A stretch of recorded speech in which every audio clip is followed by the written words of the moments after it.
5 এর third part environment and human population, পরিবেশ এবং মানব জনসমষ্টি। এর মধ্যে প্রথমে পড়তে হবে ক্রমবর্ধমান জনসংখ্যার সমস্যা।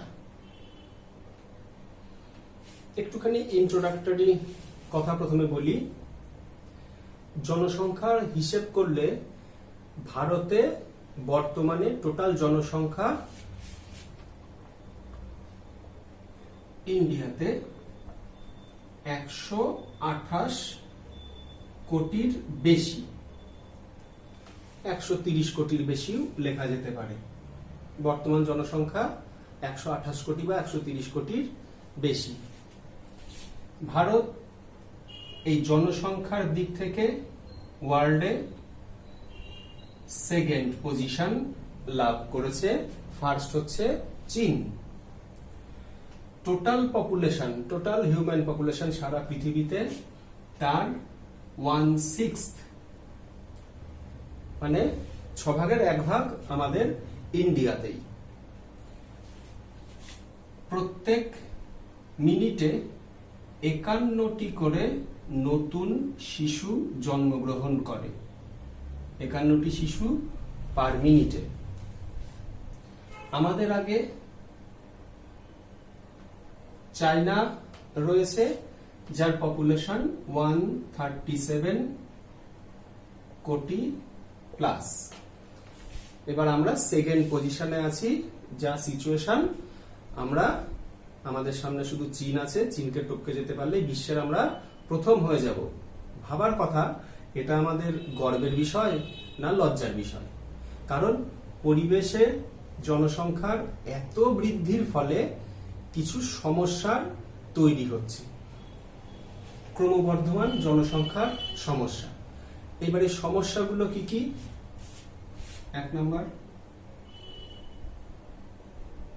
প্রাকৃতিক সম্পদের অতি ব্যবহার ও হ্রাস। 2 নম্বর,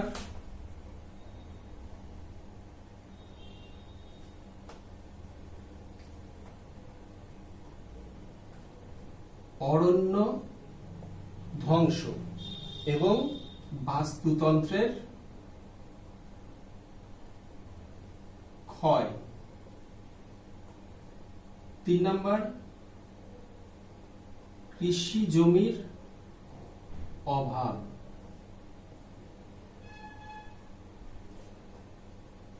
4 নম্বর,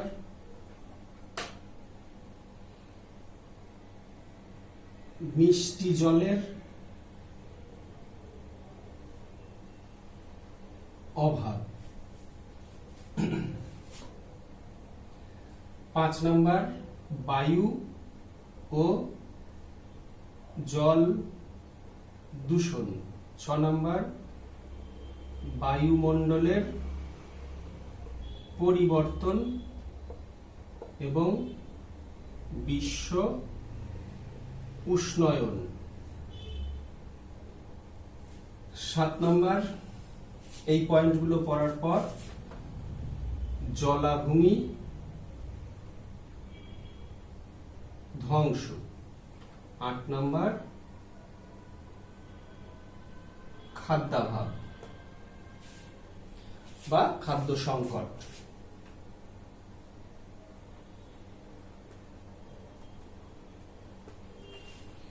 এই পয়েন্টগুলো বেস করে একটু একটু করে ব্যাখ্যা করতে হবে। পয়েন্টগুলোর একটু ডেটা বেসড হওয়া ভালো, ছোট ছোট তথ্য সেগুলো দিলে লেখাটা একটু কম্প্যাক্ট হয়। প্রাকৃতিক সম্পদের অতি ব্যবহার এবং হ্রাস।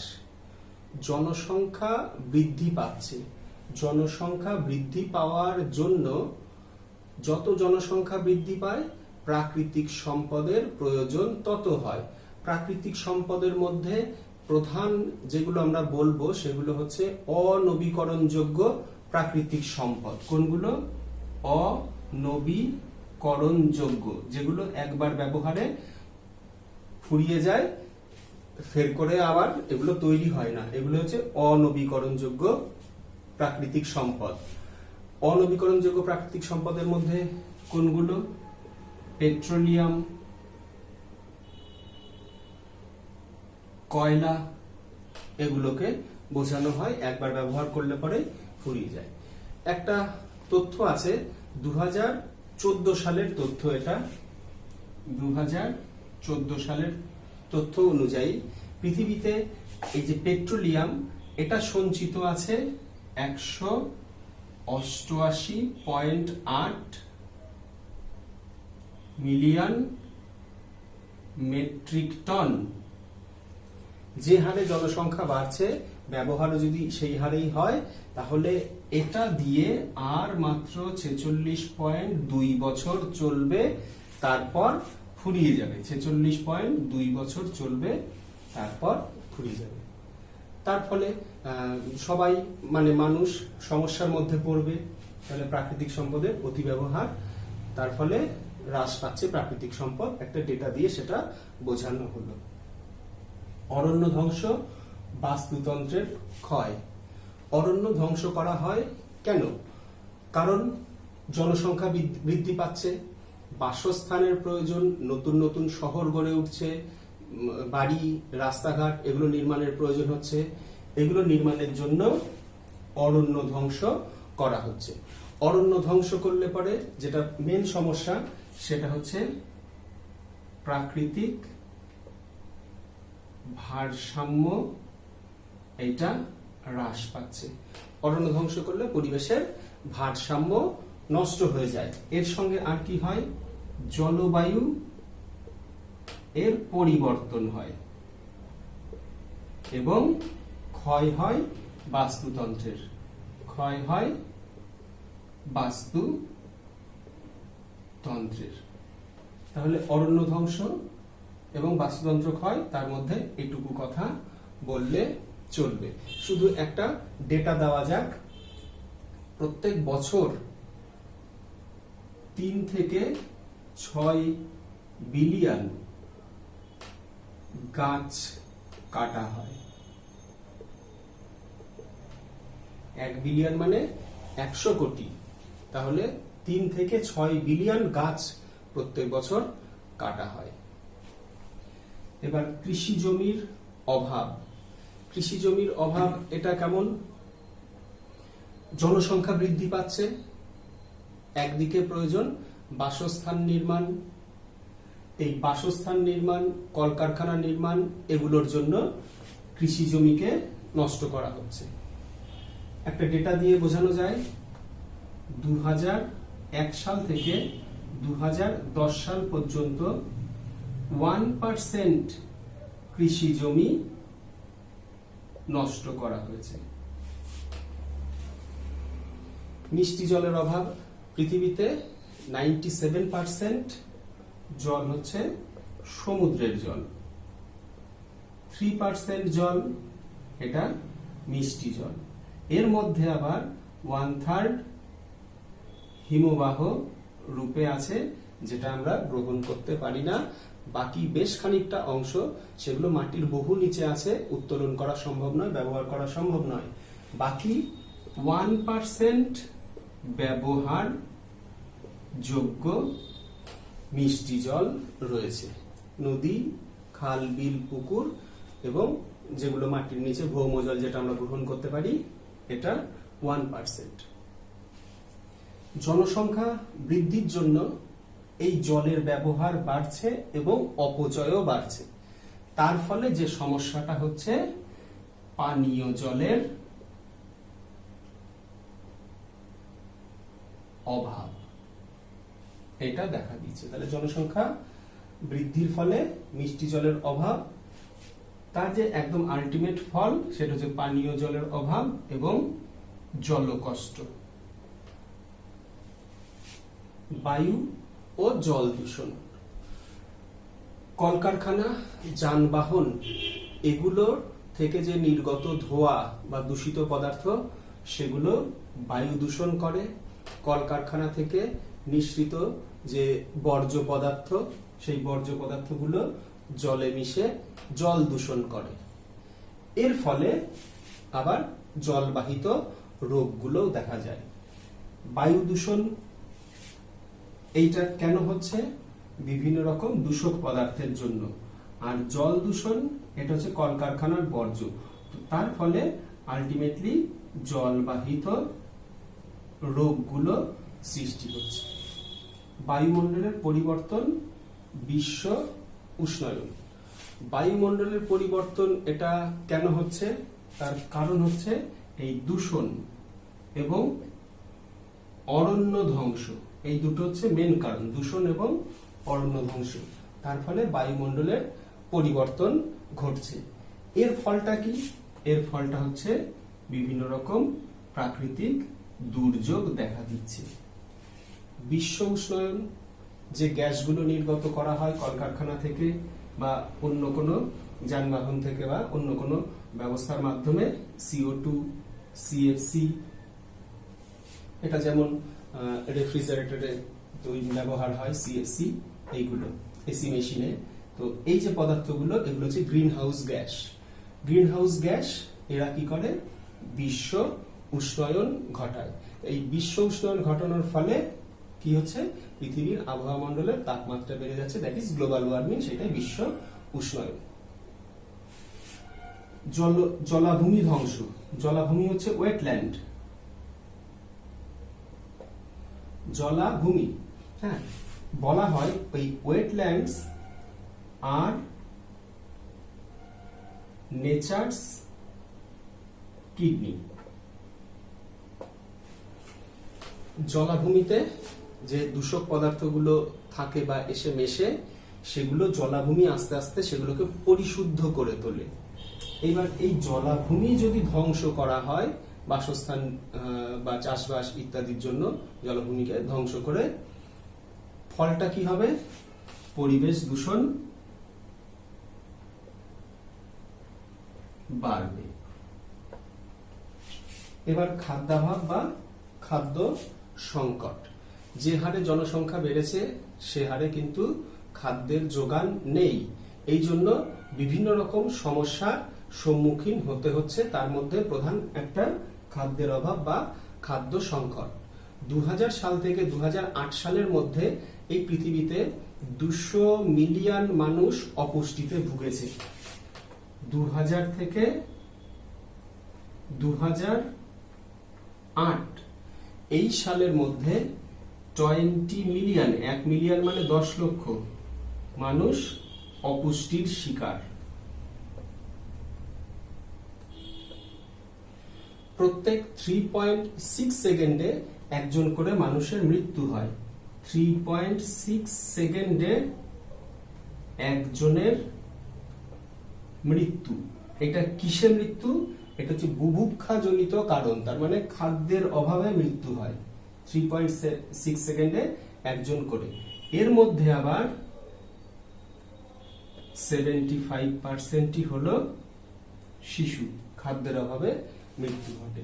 তাহলে জনসংখ্যা বৃদ্ধির ফলে এই সমস্যাগুলো দেখা যায়। এবারের যে টপিকটা সেটা পরিবেশ এবং মানব স্বাস্থ্য। পরিবেশ এবং মানব স্বাস্থ্য। এই পরিবেশ এবং মানব স্বাস্থ্য এর মধ্যে দুটো জিনিস প্রথমে, তারপরে আরেকটা, তিনটে জিনিস পড়তে হবে। একটা অ্যাজমা বা হাঁপানি, আর তোমার আর যে দুটো জিনিস রয়েছে, একটা ব্রঙ্কাইটিস আর একটা ক্যান্সার। তাহলে আমরা প্রথমে দুটো জিনিস পড়ব, অ্যাজমা বা হাঁপানি আর আরেকটা ব্রঙ্কাইটিস। আসল কথাটা কি? পরিবেশ দূষণের ফলে মানব স্বাস্থ্যের উপরে প্রভাব পড়ে। বিভিন্ন যে রোগগুলো হয় তার মধ্যে কিছু আলোচনা করা হচ্ছে। প্রথমে অ্যাজমা বা হাঁপানি। অ্যাজমা বা হাঁপানি কি? আমাদের শ্বাসনালী এবং ক্লোম শাখা, হ্যাঁ, এই যে ট্রাকিয়া বা শ্বাসনালী এবং এই যে ক্লোম শাখা, ব্রঙ্কাস, এবং তার যে শাখা রয়েছে ব্রঙ্কিওল, এগুলোর। তাহলে শ্বাসনালী এবং ক্লোম শাখা, ক্লোম শাখা মানে এগুলো ব্রঙ্কাস বলে, অতি সক্রিয়তার জন্য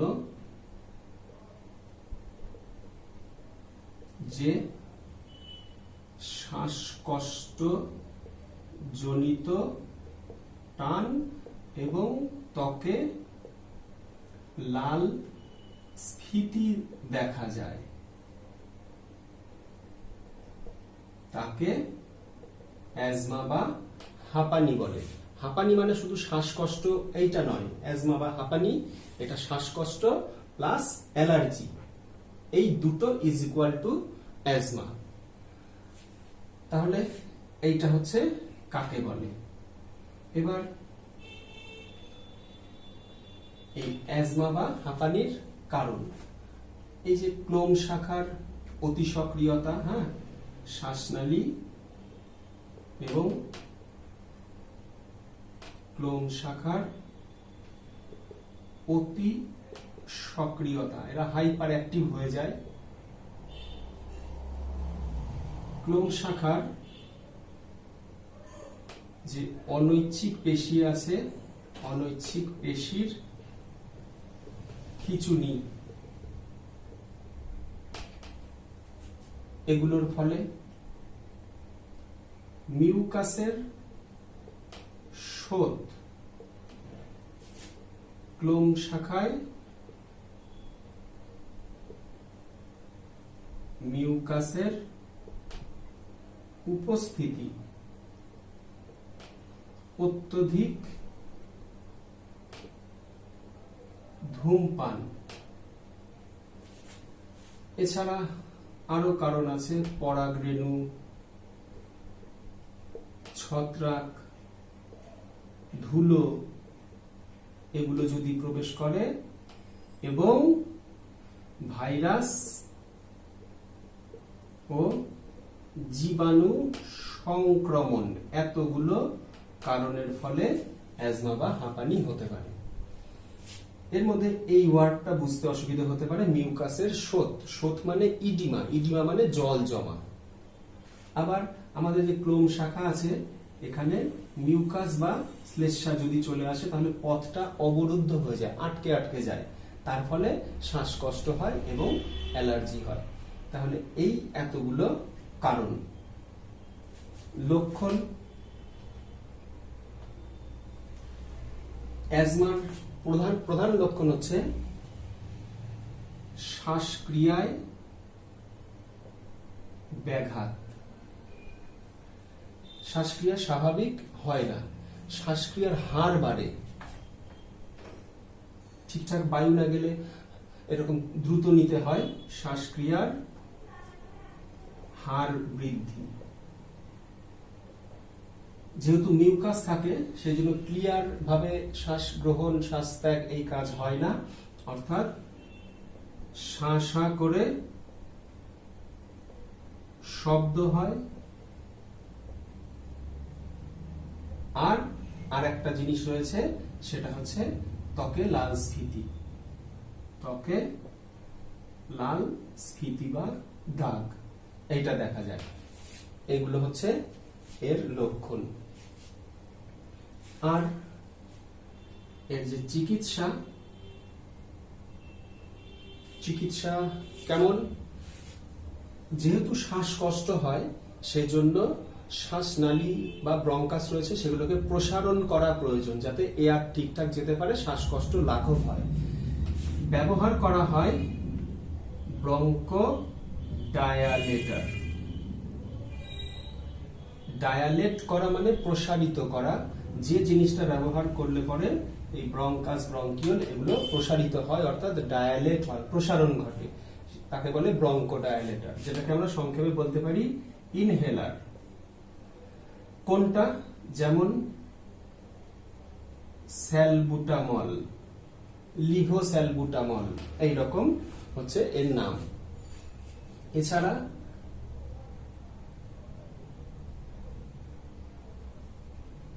স্টেরয়েড এবং অ্যান্টিবায়োটিক সেবন করলে পরে ছাড়ে। এটা হচ্ছে অ্যাজমা বা হাঁপানি। এবার ব্রঙ্কাইটিস, এটাও একটা শ্বাসতন্ত্রীয় রোগ। এই রোগে কি হয়, ব্রঙ্কাস এই যে এবং ব্রঙ্কিওল তার যে শাখা, এইখানে আইটিস হয়, আইটিআইএস, আইটিস মানে হচ্ছে প্রদাহ। তাহলে এই রোগে কি হয়, ব্রঙ্কাস এবং ব্রঙ্কিওলের এখানে যে মিউকাস পর্দা আছে, মিউকাস পর্দা, এই মিউকাস পর্দায় প্রদাহ হয়। প্রদাহ মানে আইটিস, ব্রঙ্কাইটিস ব্রঙ্কাসে হয়, সেজন্য এটাকে ব্রঙ্কাইটিস বলে। ব্রঙ্কাইটিসের কারণ কি, ভাইরাস, জীবাণু সংক্রমণ, এই দুটো তো আছেই, এছাড়া কিছু রাসায়নিক বস্তু তার প্রভাবে, কয়লা, সিলিকা তন্তু, হ্যাঁ, এগুলো ধুলোর সাথে মিশে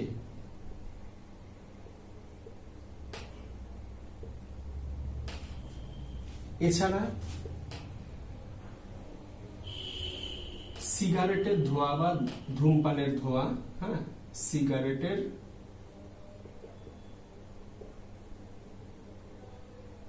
ধোঁয়া, এছাড়া কর্মক্ষেত্রের সঙ্গে যুক্ত যারা দমকল কর্মী, ঝালাই কর্মী, যারা ঝালাই করেন বিভিন্ন জিনিস, এদের কাজে নির্গত ধোঁয়া, এগুলো থেকে ব্রঙ্কাইটিস হতে পারে। ব্রঙ্কাইটিসের লক্ষণ কি, এটা যেমন শ্বাসক্রিয়ায় ব্যাঘাত হয়, এগুলো হয়। ব্রঙ্কাইটিসের প্রথম লক্ষণ হচ্ছে কাশি, কাশি, কাশির সাথে শ্লেষ্মা বা মিউকাস এটা বেরিয়ে আসে, দম বন্ধকর অবস্থার সৃষ্টি হয়, নাক এবং সাইনাস অবরুদ্ধ হয়ে যায়, নাক এবং সাইনাস অবরুদ্ধ হয়ে যায়। নাক তো আমরা বুঝি, সাইনাস হচ্ছে এখানে স্যাকের মতো আছে, এখানে আছে, এখানে আছে, এখানে আছে, কপালের উপরে, এই জায়গাগুলোতে সব ব্লক হয়ে যায়, এখানে মিউকাস এখানটায় এসে যায়, তার ফলে ব্লক হয়ে যায়। এবার এগুলো অবরুদ্ধ হয়ে যায়, এগুলো হচ্ছে লক্ষণ। এর চিকিৎসা অ্যান্টিবায়োটিক সেবন করলে পরে ছাড়ে। এটা হচ্ছে ব্রঙ্কাইটিস। ক্যান্সার, এই ক্যান্সার শব্দটা ল্যাটিন ক্যানক্রাম থেকে এসেছে, যার অর্থ হচ্ছে কাকড়া। ক্যান্সার একে সাধারণভাবে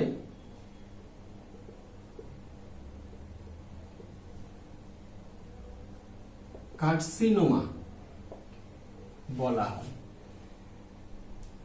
কার্সিনোজেন কাকে বলে, যে সকল পদার্থ ক্যান্সার সৃষ্টি করে। ক্যান্সারটা কি, জেনারেল যে ডেফিনিশনটা সেটা হচ্ছে যে দেহের যে রোগে, অ্যাকচুয়ালি যে রোগে দেহের কোন কলাকোষের অনিয়ন্ত্রিত বিভাজনের ফলে বিভাজন হয় এবং তা সারা দেহে ছড়িয়ে পড়ে, যে ক্ষতিকর অবস্থার সৃষ্টি করে।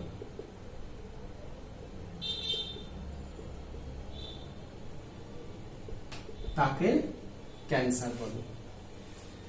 তাহলে দেহের কোন কলাকোষের, তার মানে সেলের অনিয়ন্ত্রিত বিভাজন হয়, that is uncontrolled cell division হয়, বিভাজন হয়ে যায়। তার ফলে কি হয়, দেহে কোনো টিউমার দেখা যায়। এইবার এই টিউমারের সেলগুলো সারা দেহে ছড়িয়ে পড়ে ক্ষতিকর অবস্থা সৃষ্টি করে, মানে সেকেন্ডারি, টারশিয়ারি এইরকম টিউমার তৈরি করে, সেইটাকেই বলা হয় ক্যান্সার। ক্যান্সারের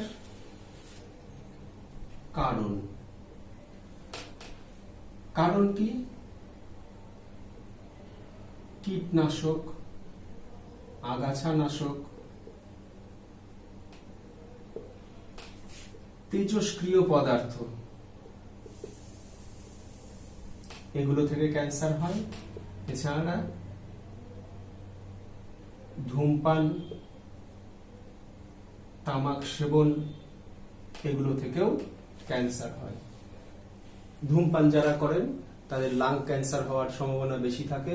তামাক সেবন যারা করেন, মুখে যারা চেবানো হয়, মানে যেখানে তাদের মুখে ক্যান্সার হয়। তো এগুলো হচ্ছে ক্যান্সারের কারণ। লক্ষণ, ক্যান্সার যেহেতু কোনো পার্টিকুলার একটা রোগ নয়, অনেকগুলো রোগের সমষ্টি, সেই জন্য বিভিন্ন রকমের লক্ষণ দেখা যায়। দেহের বিভিন্ন জায়গায় টিউমার দেখা যায়, সেখানে অবর্ণনীয় ব্যথা হয়, অত্যধিক ওজন হ্রাস পায়, রাতের দিকে ঘর্মক্ষরণ মানে ঘাম বেশি হয়, গলায় ব্যথা এবং গলা ধরা, হ্যাঁ, মানে যদি গলায় ক্যান্সার হয়, খাদ্য গ্রহণে অসুবিধা হয় মুখে ক্যান্সার হলে। এবার যদি অন্ত্রে ক্যান্সার হয়, তাহলে অন্ত্রের পথ অবরুদ্ধ হয়ে যায়। শ্বেত রক্তকণিকা মানে WBC এর সংখ্যা প্রচুর হারে বেড়ে যায়। RBC এটা কমে যায়, তার ফলে আবার রক্তাল্পতা বা অ্যানিমিয়া রোগ দেখা যায়। মানে ক্যান্সারের এত লক্ষণ থাকে। ক্যান্সারের চিকিৎসা,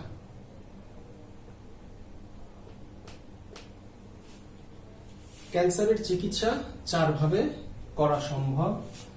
একটা হচ্ছে শল্য চিকিৎসা, একটা রেডিওথেরাপি, একটা কেমোথেরাপি, আর একটা ইমিউনোথেরাপি। শল্য চিকিৎসা মানে অপারেশন, যে অঙ্গে ক্যান্সার হয়েছে বা যে অংশে, সেই অঙ্গ বা অংশটাকে কেটে বাদ দেওয়া হয়, এটা শল্য চিকিৎসা। রেডিওথেরাপি, এইখানটায় কি করা হয়, বিভিন্ন রকমের রে দেওয়া হয়, যেমন রেডন 220, আয়োডিন 131, কোবাল্ট 60, এইগুলো দেওয়া হয়, এগুলোকে রেডিও স্টেপ বলে। কেমোথেরাপি, এটা হচ্ছে ইনজেকশন দেওয়া হয়, মেডিসিন। এর আবার সাইড ইফেক্ট আছে, পার্শ্ব প্রতিক্রিয়া। সাইড ইফেক্ট গুলো কি কি? চুল পড়া, চুল পড়ে যায়, রক্তাল্পতা, এই লক্ষণগুলো দেখা যায়।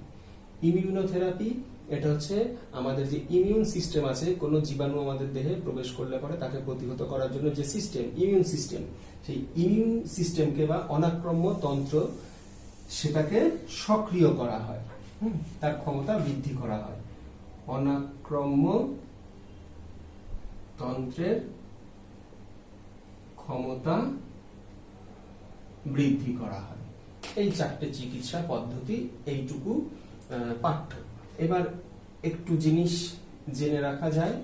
ক্যান্সারের প্রকার, যে প্রধান প্রকারগুলো আছে সেগুলো এরকম। 1 number carcinoma,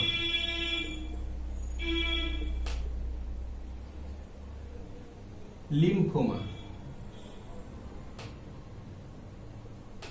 sarcoma, leukaemia. Carcinoma এটা হচ্ছে যে আমাদের এক কথায় বলতে গেলে ত্বকের ক্যান্সার, বহিঃস্থক অন্তঃস্থক তার যে আবরণী কলা সেখানে যে ক্যান্সার হয় সেটাকে কার্সিনোমা বলে, যেমন গলার ক্যান্সার।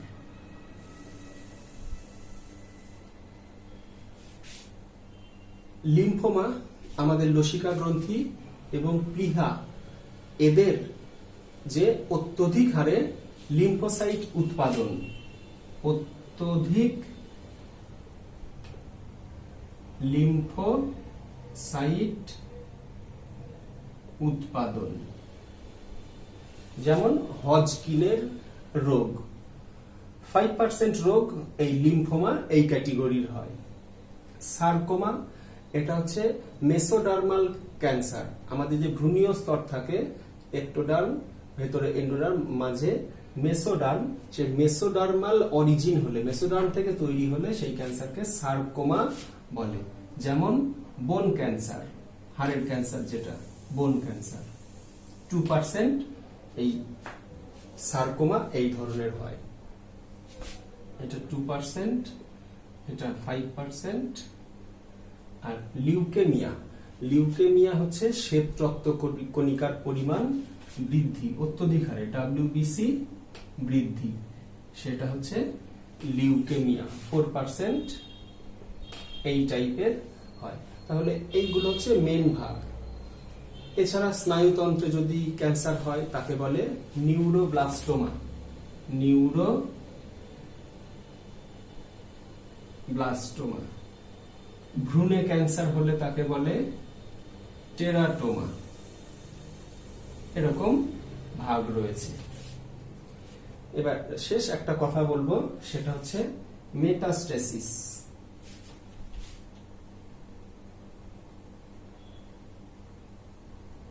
মেটাস্টেসিস, মেটাস্টেসিস কি? কোথাও টিউমার হয়েছে, এই টিউমারের কোষ যখন রক্তের মাধ্যমে চলতে শুরু করে এবং আর এক জায়গায় গিয়ে গৌণ টিউমার তৈরি করে, এই যে রক্তের মাধ্যমে চলা, এই ঘটনাটাকেই বলা হয় মেটাস্টেসিস।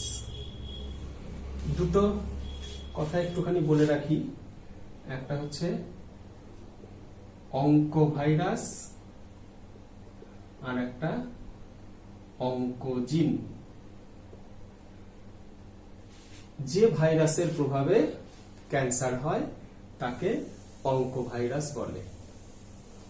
প্রোটো অঙ্কোজিন মানে এর আগের অবস্থা, তার মিউটেশনের ফলে অঙ্কোজিনে পরিণত হলে তখনও ক্যান্সার হয়। তাহলে এই যে পার্টটা রয়েছে 5C, এর মধ্যে এইটুকু বিষয় পাঠ্য।